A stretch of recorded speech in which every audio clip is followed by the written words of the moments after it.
Walang magandang umaga sa inyo lahat. May share akong video sa inyo. Ituturo ko sa inyo kung ilan nga ba ang litro ang langis na pwede dito sa rider card. Ayun ang pag-uusapan natin kasi maraming nagtatanong kung nagtatanong sa akin. Bago natin umpisahan, syempre shoutout muna tayo, at saka kung bago ka lang sa channel ko, baka naman tsaka pindutin mo rin yung notification bell para lagi kang updated sa i-upload ng video. Yung mga idolo, bago natin umpisahan ang topic, no, syempre shoutout muna tayo. Shoutout muna natin yung mga malalayong nagpapa-shoutout, hindi ko na isa-isahin. Shoutout sa Barangay Butway, Misamis Occidental from Mindanao, Barangay Rizal, mga kaklasiko, mga tropa ko dyan sa Mindanao, mga Bisaya, shoutout sa inyo. At saka shoutout sa mga taga Bicol, Santa Elena, kay Blaine Glade, Albino, shoutout. At saka syempre sa mga sulit nating mga tropang laging nanonood, shoutout kay Minuto, shoutout sa iyo idol, ito lagi itong nanonood. Syempre kay Tiboy Motovlog, yan, supportan nyo kay Tiboy Motovlog. Simpleng Tao, shoutout sa iyo idol. Range 18, Mer 96, shoutout. Boost G Vlog, shoutout sa iyo idol. Joby Galliernero, shoutout sa iyo. At saka syempre yung nagbigay sa atin ng sombrero, shoutout natin. Original yan, galing daw ibang bansa yan. Wala na akong pake doon, basta binigay sa akin. Ayan Nike. Kasi tag-init daw, pumunta pa siya sa shop, binigay niya sa akin to. Bago to mga idol, ayan bagong bago yan. Shoutout sa iyo idol, maraming salamat kay Pedro Lorio, shoutout sa iyo, maraming salamat sa binigay mo na sombrero. Salamat ng marami tsaka syempre yung mga hindi pa na shoutout, comment ka lang, shoutout ko kayong lahat. Tsaka yung yung ads mga idol, kasi sana kahit doon na lang tulungan nyo ako, huwag nyo i-skip yung ads kasi malaking tulong yan sa akin, at saka para matulungan ko kayo, para kahit mga malalayo kayo kung taga saan man kayo, kung kaya nyo pumunta, bibigyan ko kayo ng magandang discount para hindi kayo masayang ang punta nyo, para sulit ang punta nyo sa akin. Yun naman ko lang. Maraming salamat. Bago natin isalin to, explain ko muna sa inyo ang required na langis ni Suzuki. Ang required talaga niya, lalo sa rider na card, 1040, ayan, nakalagay 1040. Kung may langis kayong ganito dyan sa inyo, mas maganda to kasi unang-una, mura lang. Kaya ito rin ang langis na nilagay ko kasi mura at saka synthetic na, ayan nakalagay. Ayan, synthetic na.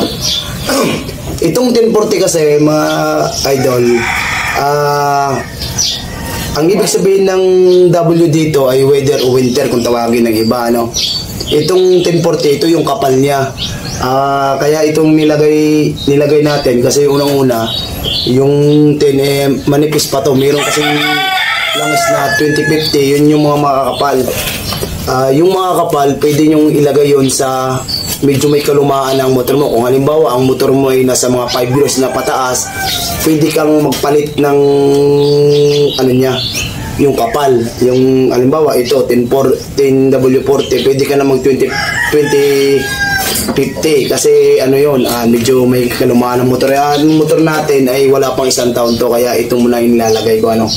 Tsaka synthetic siya. Tsaka mura lang to, 300 pesos lang to kung meron dyan sa inyo. Tsaka ang langis na to, hindi to sponsor ha, baka sabihin nyo kaya lang napili ko to kasi synthetic nga, mas magandang klase. Tsaka yun, ang pag-uusapan natin kung ilang litro. Ang motor talaga dito, inabit mo yun. Aray, nakadre na ang required ni Suzuki ay 1.2.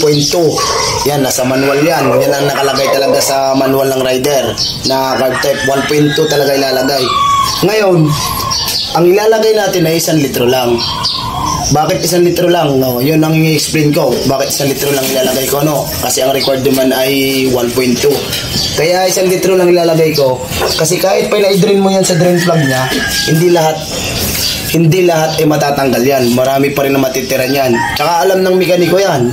Kahit hindi nila sasabihin. Meron kasing iba na gusto yung 1.2, wala tayong magagawa doon. Kung gusto mo 1.2, okay lang din yun. Pero sa akin, kaya 1 litro nilalagay ko kasi ito, unang-una dito, sa kabilang side dito, may matitira pa rin marami. Kahit anong tiwarik natin dito, kahit tanggalin natin si filter, meron pa rin yung tira.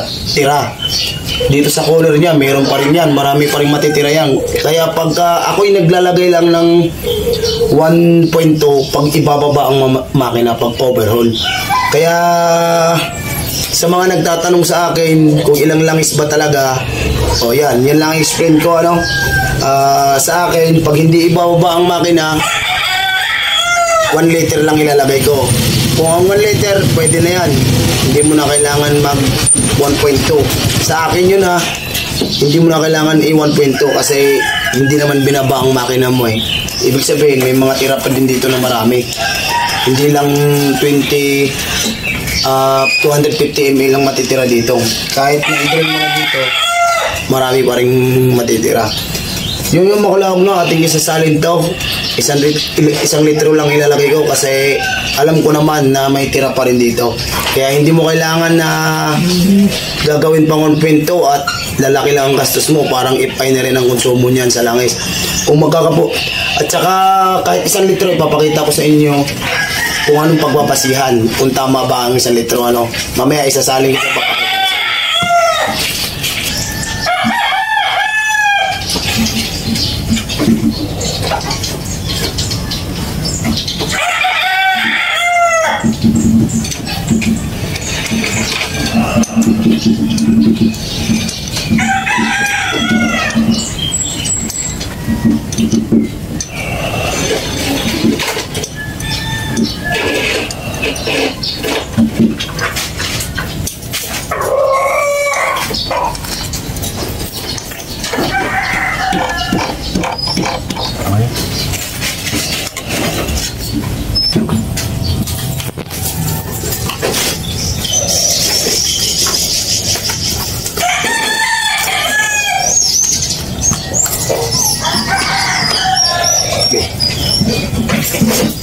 Tala.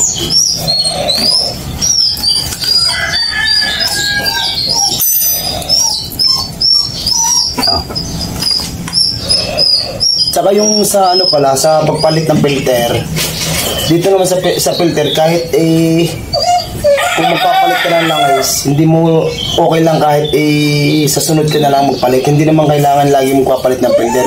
Pero nasa sa iyo pa rin yun. Kung gusto mo pagka nagpalit ka na langis, palit ka ng filter, okay lang din yun. Nasa sa iyo na yun. Pero pwede siyang kahit 2 beses, hindi muna, o 3 beses, pwedeng hindi ka magpalit. Nasa sa iyo pa rin magpalit. No?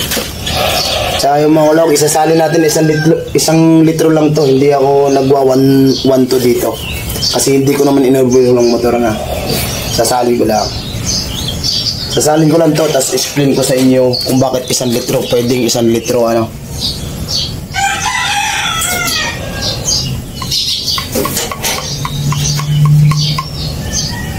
Video mo ba? Kita itong ano.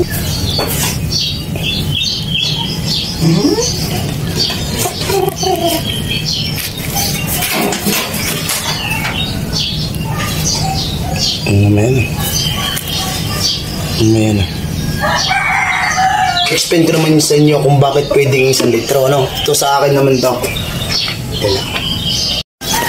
Hindi mo ako nakasali na natin ang 1 litrong langis, ano? O, itong, kaya 1 litro lang nila, ilapit mo dito. Kita ba yan dito?